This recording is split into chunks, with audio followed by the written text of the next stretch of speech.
नमो नारायण। एक ऐसा ही टेढ़ा केस था, शादी नहीं हो पा रहा था। 15 साल से जो भी देखे जो कुछ करे शादी नहीं हो पा रहा था। बंगाल का केस है। और उसके बाद हर प्रकार का तंत्र मंत्र जंतर पत्थर बाजी सब हो गया, फाइनली काम नहीं हो पाया। 1.5 लाख 2 लाख 5 लाख 10 लाख तक का खर्चा बैठ गया। फिर भी शादी फाइनल है, टूट जाता है। आदमी बहुत अमीर, कलकत्ता का मेन मार्केट के ऊपर घर है, दुकान है, पूरा परिवार करोड़पति अरबपति। सिम्टम एस्ट्रोलॉजर बाकी सिम्टम को देखा नहीं और बस पत्थर ही पहनाता गया और कोई पूजा पाठ करता गया। राइट थिंग को मैटर देख नहीं पाया कि शादी के लिए पूजा ठीक है, तो उधर तो बाम वाला साधक बहुत है, मुर्गा काटो बकरा काटो पाढ़ा काटो सब कुछ करा दिया, नहीं हो पाया। दूसरा सिम्टम वहाँ बढ़ने लगा। पहले उसका चाचा मरा, उसके बाद उसका भाई मर गया, एक के बाद एक, ऐसा करके मृत्यु योग था। मेरे पास जिस समय आया केस, बोला घर में 2 विधवा है। मेरा पहला क्वेश्चन था, क्या तुम्हारे घर के ऊपर पीपल गछ उगा है? बोला हाँ गुरुजी। बोला पश्चिम दक्षिण दिशा कॉर्नर में होगा? बोला हाँ गुरुजी। बोला भगवान हो? बोला कोई भगवान नहीं। बोला कुंडली उंडली नहीं है? बोला कोई बात नहीं। हाथ रेखा देखा? बोला पक्का तुम्हारे घर में मुंडी तुंडी कुछ गड़ा होगा? बोला हाँ गड़ा है, ये 5-7 आदमी बोल चुका है, आप भी बोल रहे हो, 5-7 पंडित लोग ज्योतिष लोग बोला है, लेकिन कोई निकाल नहीं पाया। तो फिर मैं उसको प्लेस बताया, इस डायरेक्शन में गड़ा होगा, और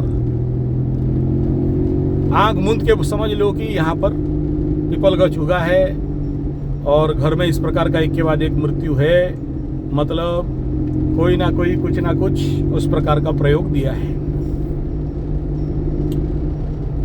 फिर बहुत दिन के बाद केस रह गया। और क्योंकि आम आदमी का एटीट्यूड क्या होता है कि थोड़ा सा एस्ट्रोलॉजर को दिखा लो, थोड़ा सा तांत्रिक मांत्रिक को हल्दी दिखा लो, चावल दिखा लो, नारियल दिखा लो, लेकिन रेमेडी मत करो, ट्रीटमेंट मत करो। प्रॉब्लम समझ में आ गया लेकिन चिकित्सा नहीं क्या करना है। ये आम आदमी का यही समस्या रहता है। 3 साल के उपरांत ये केस ऐसा हुआ कि कोई बड़ा तांत्रिक उंत्रिक को पकड़ा और कुछ पाड़ा वाड़ा काटा, शादी हो गया। शादी होने के बाद वही सब हुआ जो नहीं होना चाहिए, जो आम आदमी का केस होता है बहुत से कंडीशन में। बीबी भाग गई, बीबा भाग गया, झोल झमेला झंझट हो गया, कोर्ट कचहरी माली मुकदमा हो गया, 50 लाख का क्लेम किया की है, बस खेल खत्म, पैसा हजम। केस आया साथ में दोबारा। बोला अब क्या करें? बोला मेन दवा बीमारी को ट्रीटमेंट नहीं करके अगर फोर्सफुली कोई चीज करा दिया तंत्र मंत्र जंतर से, बहुत से ऐसे हम देखे हैं, बाचा नहीं हो रहा था 14 साल से, फोर्स करके बाचा करा दिया। हमारे तंत्र विज्ञान में ऐसा है, और पागल तांत्रिक लोग ये सब खेल में माहिर हैं। तात्कालिक समाधान कर दो, मूल समस्या पे मत जाओ, और मूल समस्या जो हो रहा है होने दो, तो जिसका परिणाम अल्टरनेटली लाइफ में इसी प्रकार का भुगतना पड़ता है, यानी दंड उससे डबल मिलता है। ऐसे कंडीशन पे बाचा ताचा जबरदस्ती कर दिया, बाचा बीमार या फिर 20 साल 30 साल से खटिया में पड़ा हुआ है, जानवर जैसे वहीं पर हकता है और माँ बाप ढोके घूम रहे हैं। भाई निदान रेमेडी है, करा लो, लेकिन भेजा में भर दिया गया है कि पंडित मार के पैसा खा जाएगा तुम्हारा, ठग के पूजा पाठ करा देगा, तुम्हारे से लाखों रुपया हड़प लेगा। अब क्या बताएं, बताओ ऐसे लोगों के लिए। भाई हर चीज का कीमत बड़ा है, पूजा पाठ का भी कीमत बड़ा। ब्राह्मण का हवा खा के रहेगा, हम लोग हवा खाएंगे और जिंदा रहेंगे, रेट बढ़ेगा। सत्यनारायण कथा आज से 45 साल पहले मेरे बाप दादा के टाइम में चवन्नी मिलता था 25 पैसा, उसके बाद अठन्नी मिला, 1 रुपया 10 पैसा, 1 रुपया 25 पैसा में पूजा हो रहा था। आज हम लोग 3 घंटा का सत्यनारायण कथा करते हैं तो कितना देते हैं समझ लो। तो उसी हिसाब में भाई रेट बढ़ा है। अब आप बोलोगे कि खर्चा हो जाएगा, खर्चा हो जाता है, फिर क्या कराएं। तो ऐसे बहुत सारा चीज है जिसका कि ऐसे दोषों का निवारण किया जा सकता है। मानता हूं मैं, ये लॉन्ग टाइम प्रैक्टिस में आता है, इसमें कोई दो राय नहीं है। और करना पड़ता है, कुछ चीज आपको करना पड़ता है, कुछ चीज देखिए फ्री टेक्निक भी है जिसमें आपको लॉन्ग टाइम तक करना पड़ता है, उसमें कोई पैसा का खर्चा नहीं होता है, कुछ पानी चाहिए। लेकिन किसी को अगर बड़ा रिजल्ट लेना है, प्रचंड कार्य बाधा हो रहा है। अभी सोचो, एक बेसिक आपको एग्जाम्पल दूं, इस समय मकर राशि को ले लो, छठा में गुरु बृहस्पति है, अष्टम में केतु है। आपके जिंदगी में कोई भी ऐसा व्यक्ति आएगा तो वो क्या करता रहेगा। अगर सोचो आप किसी काम में निकले हो और आपको बार बार पंडित दिखाई दे तो समझ लेना कि अशुभ है, बेटा काम नहीं बनेगा। तुरंत पंडित देखा तो पैसा वैसा निकाल के दान दक्षिणा दे दो उसको, जो भी है। ये मत देखो कि कुछ काम किया नहीं किया, हम ऐसे खाली क्यों दें। और इसका मतलब भी नहीं कह रहा हूँ कि 1 लाख 1.5 लाख दे दो, जो भी आपके पॉकेट में 50-51 जो भी है पकड़ा दो, मिठाई खिला दो, नहीं होने वाला काम बच जाएगा। अष्टम में केतु है, तो इस समय जितने सारे नंबर 7 वाले आपके जिंदगी में आएंगे, केतु को पहचानना बड़ा आसान है। एक तो केतु माने टोपी वाला, अगर जैसे हम लोगों के इधर टोपी वाला कम है या नहीं है, लेकिन बार बार टोपी वाला दिखाई दे, मुचमुंडे गुंडे दिखाई दे, तो समझना कि केतु एक्टिव है बेटा, बाधा देगा। ठीक है, तो जहां केतु मिला उसको कुछ खिला दो पिला दो, ठीक है, कुछ ना कुछ उसके व्यवस्था कर दो टोपी वाला के लिए। दूसरा ऐसा ही है, अगर 7 नंबर का कोई जिंदगी में वर्तमान आपका बाधा दे रहा है, आपका कार्य को हानि कर रहा है, नंबर 7 का कोई होगा, या केतु ड्रिवेन आदमी होते हैं लोग, सर थोड़ा छोटा रहता है, बॉडी थोड़ा सा बल्की रहता है, और शरीर से थोड़ा सा मछली का गंध आता है, और बॉडी उनका सरपाइंट एनर्जी में रहता है। आप देखने से पता चल जाएगा कि केतु ड्रिवेन है।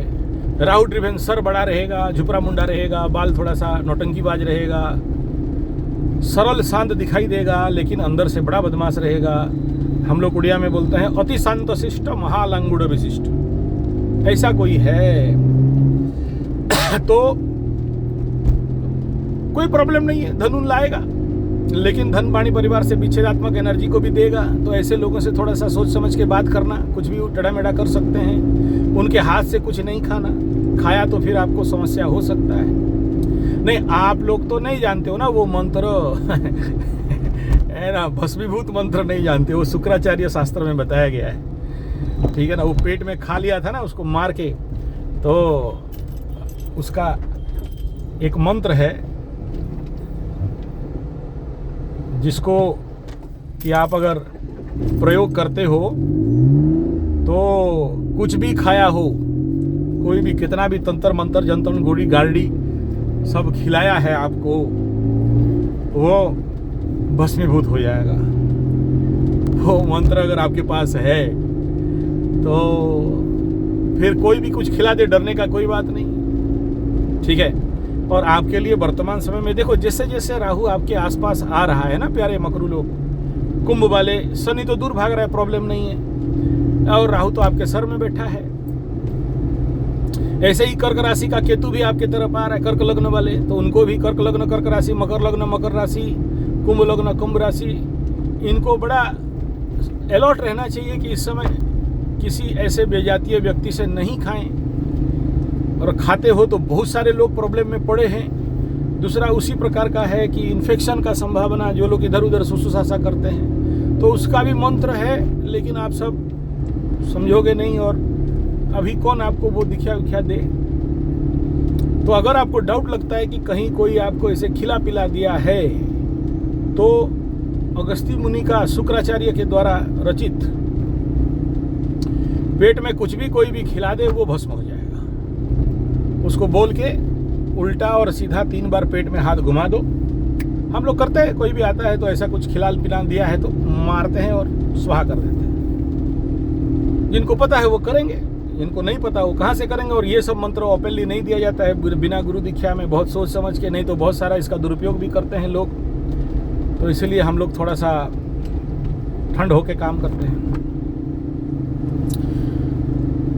तीसरा बिंदु यह है कि इस प्रकार का जो भी बाधा विघ्न जिंदगी में आ रहा है, पकड़ लो किसी का बच्चा उच्चा नहीं हो रहा है तो उसमें, या किसी का शादी में प्रचंड विरंभ बाधा दे रहा है, 6-8 का इफेक्ट है, थोड़ा सा रुक जाओ, दे देगा। धनु का भी अगर आप देखोगे तो सप्तम में गुरु बृहस्पति है, शादी का तो कोई प्रॉब्लम नहीं होना चाहिए, लेकिन फिर भी बाधा अगर आ रहा है तो समझ जाना चाहिए कि भाई नाउ यू चेक द दशा अंतरदशा की क्या कंडीशन है। आप ढैया लगा है बोल के ये मत सोच के बैठ जाओ यार, ढैया तो लगता रहेगा, 7.5 तो लगता रहेगा, और उसको लेके अगर आप रोते रहोगे तो जिंदगी भर ग्रह घूम रहे हैं, बाधा तो देंगे, लेकिन उसका काउंटर आपके जिंदगी में आपके कुंडली के अनुसार करना सीख जाना चाहिए। इतना दिन आप YouTube देख रहे हो, कुंडली देख रहे हो, आज का डेट में कोई ज्ञान का अभाव नहीं है, कमी नहीं है, लेकिन लोग उसको करना नहीं चाहते हैं। अब करना नहीं चाहते तो पंडित लूट के खाएगा आपसे, और क्या। यानी मैं 2 मेथड बताता हूँ, एक फ्री वाला मेथड है लेकिन वो लॉन्ग टर्म है, लेकिन वो और इमीडिएट एनर्जी पाने के लिए, फल पाने के लिए फिर उसका पूरा विधान, जैसे बोले पीपल गछ है, बोले काट देंगे, बोला अस्वस्थ छेदी मातृपितृ घाती गोबीज हंता द्विततापहारी नमुच्यंते पापानि चतुर्युगानि। तो ये सब जो 4 कर्म है, जिसमें पीपल गछ काटना, बेल गछ काटना, आम गछ काटना 4 युग तक, बरगछ काटना 4 युग तक, सत्य युग तृतीया द्वापर तक तपस्या करोगे, चतुर्युगानि नमुच्यंते पापानि, वो पाप मिटेगा नहीं। फिर रेमेडी क्या है? रेमेडी है महाराज, आप अगर करना नहीं चाहते हो तो अलग बात है, हर चीज का रेमेडी है। प्रॉब्लम यह है कि हम करना नहीं चाहते, और कौन करेगा, ढीलाबाजी। तो आप इस क्षेत्र में थोड़ा सा आपको सावधानी बरतना चाहिए और इसका राइट रेमेडी करवा लेना चाहिए, तभी इसका समाधान होगा।